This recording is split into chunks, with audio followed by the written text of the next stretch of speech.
it's the next day now, and we've got our bow set out, and what I want to do is to take this off the tree. Now, it's been sitting up here for approximately 24 hours, just a little bit less, drying. You notice I don't have it in direct sunlight, so it doesn't dry too awful fast and end up. So I'm just going to unstring it and pull it out. Now if we look down there, we can see that that's got a pretty nice bow in it. And again, for a Quicky Bow, that's going to be important to help us get it strung properly. Next thing we're going to do is go ahead and put a handle on here, so let's go up and do that. A couple of questions were asked on the first 3 videos, and so I want to address those real quickly. The first was, can you not put your stave into your car window? And yes, you can. I dry a lot of wood in my car window.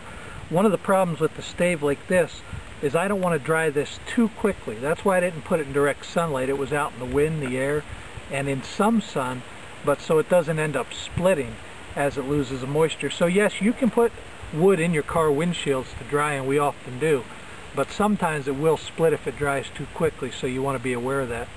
Another astute viewer saw that all this tinder was left over when I made these shavings, and that's a real good point. I've got a lighter here. Let's see if I can light this in the wind that we got out here.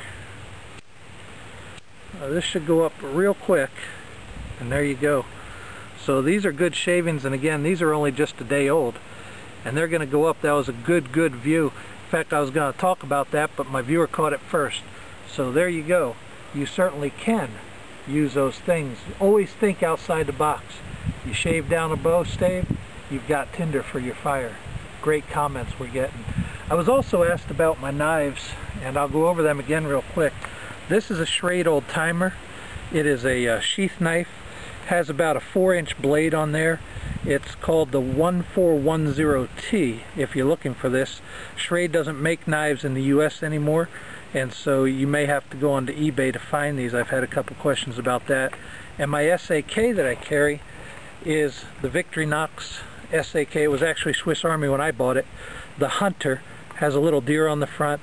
It is one of the longer saw blades on a Swiss Army knife, and it's got about a 4.5 inch blade on the carving knife. So that's a good knife to use. The next thing that we're going to do now is to put our handle on the bow. Our balance point is right on this knot. You can see a little knot here. And what we're going to do is to put our handle on either side of that. We're going to make it just a little bit lower than the dead center. The reason for that is because this is a little bit higher, because this is thicker than this end. We're not going to go into a lot of tillering. I want you to understand something. This bow is not a bower's bow that has been carved out, has been spent a lot of time tillering. This is a quick bow. There's a difference between that. And so we're not going to be tillering this. It has a pretty good pull on it, and we actually tested out. It's 25 pounds at 23 inches. So it's not a bad pull on a quick bow. It'll take small game. Don't expect to shoot deer, buffalo, brown bear from 100 yards with this kind of a bow. That's not what it's designed for. This is an emergency bow, a quick bow that just takes a little bit to make. So what we want to do is get that balance point right on that knot, and we're going to take some 550 cordage and put a handle on there. Okay, what I'm going to do now is I've got a bite in my cordage. That bite will fit around my hand, and I'm just going to go ahead and begin to wrap the cordage around. And we're just going to do basically a wrap on here. And so I'm going to get that wrapped around a few times. This is just as if you were wrapping a knife handle, whatever you were wrapping. And we're going to put that around there a few times. And then after we do that, we're going to put it back through the loop and tighten it down.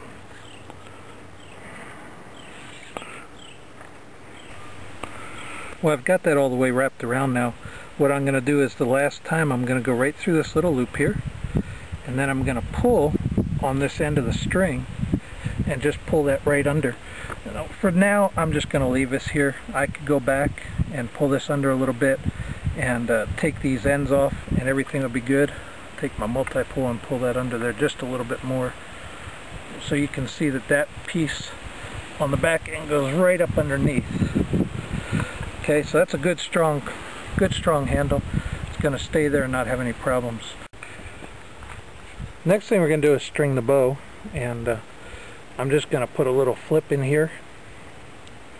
Put this over the bow. Again, we don't want to go too tight on this thing right now because it's still green, and give it some time to get a little bit drier. It'll work a little better. I'm going to put one wrap on top, one wrap under, another wrap on top, and then just tie off with a few half hitches, and that will hold this in place for us. We're just using 550 for cordage. In an emergency situation, we could use a lot of different things. An interesting thing is that the natives, when they were doing this, would actually use very thick bowstrings. They use bowstrings that were approximately a 1/4 inch thick, and that's pretty thick. So what we got to do now is go up and test this thing out and see how it works. What I'm going to use today, I'm just using a little shoot and see target, and I'm going to slip that here in the hay bale, and we're going to fire from probably about 10-15 yards away. Again, this is not a bow that's going to fire from 50 yards out, hit a deer. This is intended for getting up close, stalking, and maybe hitting from 10, 15, 20 yards, something like that maximum. What I'm going to be using is for an arrow is just a field arrow.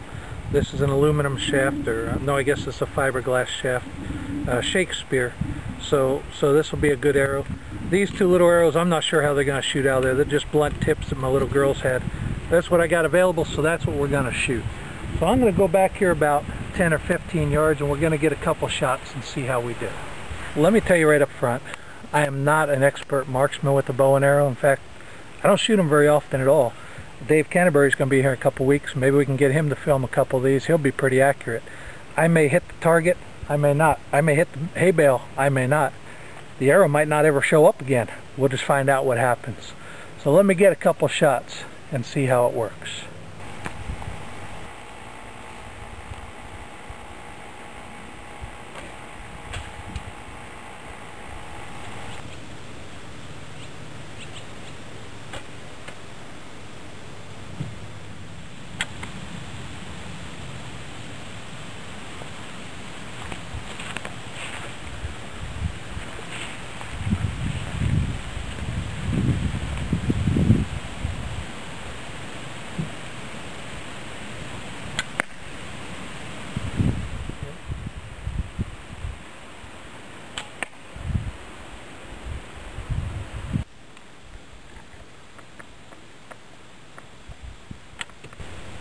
This is David Wendell with Bushcraft on Fire. We've hoped that you've enjoyed this video of making a Quicky Bow, and we appreciate all of your support. We have grown very rapidly over the last couple of weeks, and I just want to say a thank you to everybody that's subscribed and to all of you who are encouraging us and giving us such great comments. Hope you have a wonderful day, and we'll see you soon on another video.